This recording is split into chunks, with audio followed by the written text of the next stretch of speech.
एक बार की बात है, शहर में सर्दी का माहौल होता है। हर जगह बहुत सन्नाटा छाया होता है। रवि शाम को कॉलेज से घर आ रहा होता है। इतनी ठंड है आज, कोहरे में कुछ समझ ही नहीं आया। पता नहीं मैं किस रोड पर आ गया। एक तो ये सड़कें ठंड में इतनी सुनसान हो जाती हैं, कुछ समझ में नहीं आ रहा कि मैं रास्ता किससे पूछूं। तभी उसे थोड़ी दूर एक आदमी दिखता है जो साइकिल लेकर जा रहा होता है और उसके पास बहुत सारे गुब्बारे होते हैं। उसने सफेद कपड़े पहने हुए थे और उसकी गर्दन टेढ़ी थी। भैया, क्या आप मुझे बताओगे ये रामपुर के लिए रास्ता किधर जाता है? मैं जरा रास्ता भटक गया हूँ, क्या आप मुझे बताओगे? रामपुर जाना है, चलो मैं भी वहीं जा रहा हूँ। छोड़ देता हूँ, मेरी साइकिल पर बैठ जाओ। रवि गुब्बारे वाले की साइकिल पर बैठ जाता है और उसके साथ रामपुर की ओर चला जाता है। रास्ते में रवि आदमी से बातें करता है। भैया, आपका नाम क्या है? आप कहाँ के रहने वाले हो? और आप इतनी रात को गुब्बारे बेच रहे हो? इतनी रात में कौन गुब्बारे खरीदता होगा? मेरा नाम भूतिया गुब्बारे वाला है। अब क्या करूं, बचपन से शौक है बेचने का, जाता ही नहीं, कोई नहीं खरीदता। तुम ही एक ले लो। भूतिया गुब्बारे वाला, ये कैसा नाम है? और ये रामपुर का रास्ता कितना दूर है जो अभी तक आया नहीं? कहीं हम रास्ता तो नहीं भटक गए? तभी गुब्बारे वाला साइकिल रोक देता है। रवि के उतरते ही गुब्बारे वाला अपने भूतिया रूप में आ जाता है और गुस्से में रवि को बोलता है, ले लो गुब्बारे ले लो, मैंने कहा था ना गुब्बारे लेने पड़ेंगे, तो लो। कौन हो तुम? और ये तुम्हारी शक्ल को क्या हो गया? अभी तक तो तुम ठीक थे। भूतिया गुब्बारे वाला जोर जोर से हंसने लगता है और वो उसे मार देता है। इतना बोलकर वो उसका शरीर पेड़ से टांग देता है और साथ में एक गुब्बारा भी लगा देता है जिस पर एक बड़ी सी स्माइली बनी होती है। फिर वो अपनी साइकिल पर वहां से चला जाता है। गुब्बारे वाला प्रतिदिन कॉलेज के पास जाता और फ्री में दिन भर गुब्बारे बेचता, बच्चों को गुब्बारे देता और कुछ घंटे वहां रुककर शाम को अपने घर चला जाता। कुछ दिनों बाद मुकेश को किसी काम से बिलासपुर जाना होता है। वो अपने घर से कार में निकलता है पर आधे रास्ते में मुकेश की कार खराब हो जाती है। तभी उसकी नजर एक गुब्बारे वाले पर पड़ती है जो साइकिल लेकर आ रहा होता है। गुब्बारे वाला साइकिल रोकता है। भैया, ये बिलासपुर कितनी दूरी पर है यहाँ से? मुझे बहुत लेट हो रहा है, क्या आपको पता है? गुब्बारे वाला कुछ नहीं बोलता, बस अजीब नजरों से मुकेश को देखता रहता है। सुनाई नहीं दे रहा क्या? मैं कुछ पूछ रहा हूँ। भैया, गुब्बारा लोगे? सुबह से एक भी ना बिका, आप ही ले लो। चुप करो, तुमसे जितना पूछा उतना बताओ, फालतू बकवास मत करो। वो एकदम से भूतिया रूप में आ जाता है। उसे रूप बदलता देख मुकेश के तोते उड़ जाते हैं। इससे पहले कि मुकेश कुछ कर पाता, वो मुकेश को पकड़कर गुब्बारे के अंदर उसका सिर डाल देता है, जिससे सांस ना मिलने पर मुकेश की मौत हो जाती है। भूतिया गुब्बारे वाला उसे पेड़ पर टांग देता है और उसके साथ स्माइली वाला एक गुब्बारा भी टांग देता है। मुकेश और रवि की इस तरीके की मौत के बाद शहर में तहलका मच गया था। हर कोई यही सोचता कि आखिर उन दोनों की मौत कैसे हुई। ये खबर अखबार और न्यूज चैनल्स पर सनसनी बन गई। पुलिस जल्द से जल्द कातिल को पकड़ने के लिए दिन रात मेहनत करने लगती है। कुछ दिनों तक कोई खबर नहीं मिलती। फिर कार्रवाई के चलते पुलिस रवि और मुकेश की मां को थाने में बुलाती है। रवि की मां, आप बताएं, क्या आपके बच्चे का कोई दुश्मन था, कॉलेज या बाहर? नहीं सर, मेरे बेटे की किसी के साथ कोई दुश्मनी नहीं थी। पुलिस समझ नहीं पाती कि आखिर इनकी मौत हुई कैसे और दोनों के पास से गुब्बारे क्यों मिले। ये गुब्बारे वाला ही होगा, तभी इनके पास गुब्बारा छोड़कर गया। पुलिस पता करने लगती है कि इस शहर में कौन गुब्बारे वाला आता है।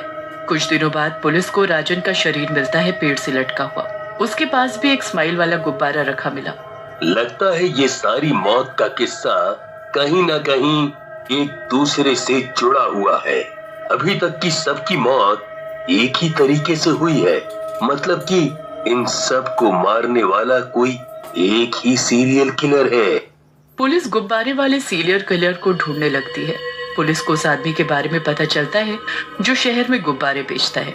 छानबीन करने पर पुलिस को एक चाय वाले से पता चलता है कि एक गुब्बारे वाला अब प्रतिदिन कॉलेज के सामने खड़ा रहता है। पुलिस कॉलेज में पता करती है मुकेश, रवि और राजन के बारे में। उन्हें पता चलता है कि ये सब 5 दोस्त हैं, जिनमें से 3 मर गए, अब 2 बचे हैं।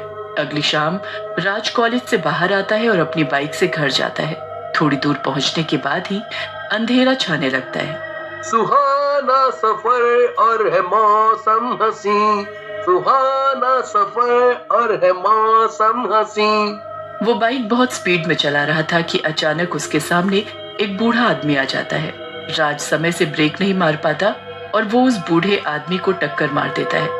अरे ये मैंने क्या कर दिया, जरा देखूं तो। राज पीछे मुड़कर आता है तो वो देखता है कि वो बूढ़ा आदमी कहाँ है जिसे मैंने टक्कर मारी। वहाँ किसी की लाश को ना पाकर राज डर जाता है और जल्दी से अपनी बाइक घुमाकर निकल जाता है। वहाँ दूसरी साइड पुलिस को पता चलता है कि गुब्बारे वाला फिर कॉलेज आया था। अरे साहब, गुब्बारे वाले ने बच्चों को फ्री में गुब्बारे दिए और फिर कुछ घंटों बाद दूसरी ओर चला गया। पुलिस बताए गए रास्ते पर जाती है। इधर राज हड़बड़ाया हुआ जल्दी जल्दी बाइक चलाने लगता है। थोड़ी दूरी पर उसे एक आदमी दिखता है जिसके पास बहुत सारे गुब्बारे होते हैं। राज के बहुत हॉर्न देने के बाद भी वो सामने से नहीं हटता। राज अपनी बाइक उसके सामने एकदम से रोकता है और कहता है, क्या भाई, मरने का शौक है क्या? इतनी रात को गुब्बारे बेच रहे हो, वो भी बीच सड़क पर? जाओ, सही सलामत घर जाओ। क्या तुम मुझे घर छोड़ दोगे? मेरा घर इसी रास्ते में है। अगर तुम बुरा ना मानो तो मैं तुम्हारी बाइक पर बैठ जाऊं। भाई, आपके पास गुब्बारे हैं, इनकी हवा निकालो और उड़कर चले जाओ। गुब्बारे वाला उसे एकटक अजीब नजरों से देखता रहता है और कुछ नहीं कहता। गुब्बारे वाला उसकी बाइक पर बैठ जाता है और राज की बाइक पर गुब्बारे बांध देता है। गुब्बारे बांधते ही राज की बाइक हवा में उड़ने लगती है। गुब्बारे वाला अचानक भूतिया रूप में आता है और हवा में चलते हुए सामने आता है बाइक के और राज से कहता है, क्या हुआ? डर लग रहा है? नीचे देखो एक बार। अगर तुम यहाँ से गिर गए तो क्या होगा तुम्हारा? राज को कुछ समझ नहीं आता और वो अपनी बाइक को नीचे उतारने की कोशिश करता है, पर कुछ नहीं होता। तुम नीचे जा सकते हो अगर तुम ये सारे गुब्बारे फोड़ दो, फिर तुम नीचे चले जाओगे। फोड़ो फोड़ो।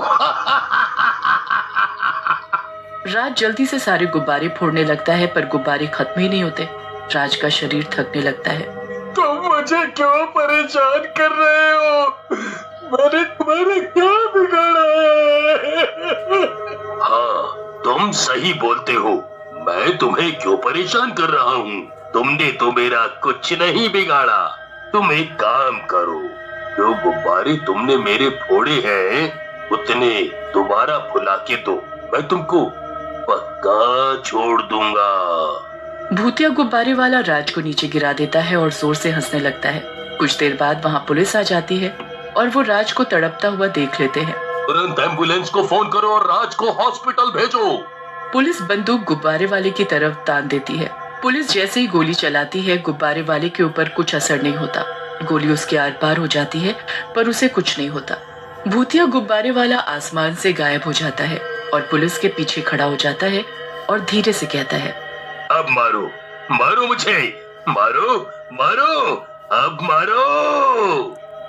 तभी वहाँ सुरेश आ जाता है। गुब्बारे वाला सुरेश को दोस्त कहकर पुकारता है और उससे कहता है, उसे परेशान मत करो, उसने जो किया सही किया।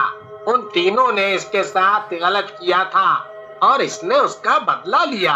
अगर तुम मेरा साथ ना देते तो आज मैं मुक्ति नहीं ले पाता। मुक्ति? और तुझे? और वो एक अजीब सी रहस्यमयी हंसी हंसने लगता है। पुलिस वाला कुछ समझ नहीं पाता। इससे पहले कि वो भूतिया गुब्बारे वाले से कुछ पूछ पाता, वो गायब हो गया।